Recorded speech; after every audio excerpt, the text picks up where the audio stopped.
Bonjour à tous, aujourd'hui nouvelle vidéo d'anatomie, et aujourd'hui je vais vous parler du muscle long extenseur radial du carpe, ou l'ERC. Alors juste avant de commencer, contrairement à ce qu'on pourrait penser en fait, c'est un muscle qui n'appartient pas au groupe des épicondyliens latéraux. Alors on va tout de suite commencer donc avec son origine.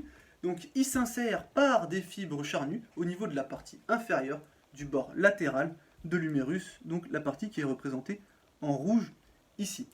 Son insertion elle va déborder au niveau de la face latérale de l'humérus et aussi sur le septum intermusculaire latéral.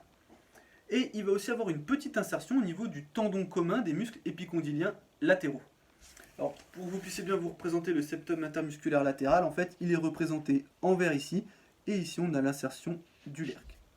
En ce qui concerne son trajet, donc, il va être vertical. C'est un muscle qui va être charnu dans sa partie proximale, jusqu'environ son tiers moyen, et ensuite il va être tendineux. Son passage au niveau de l'extrémité inférieure du radius, donc ici, donc là on a l'extrémité inférieure du radius, on a la face latérale, et sur cette face latérale, en fait, on a deux petits sillons, un ici et un juste ici. Et bien, le LERC qui va passer dans le sillon qui se situe le plus en avant. Et il va aussi passer sous le rétinaculum des muscles extenseurs. C'est un muscle qui a une forme allongée, et en fait, il va venir se finir au niveau de la base du deuxième métacarpien, sur le tubercule latéral de la face postérieure. Donc là, j'ai pas de maquette à vous montrer, donc je vais vous montrer directement sur le livre. Donc c'est l'insertion qui est ici, et bien évidemment ici on est au niveau postérieur. En ce qui concerne son innervation, donc il est innervé par le nerf radial, racine C6 et C7. Et donc ensuite, en ce qui concerne ses actions, sa physiologie.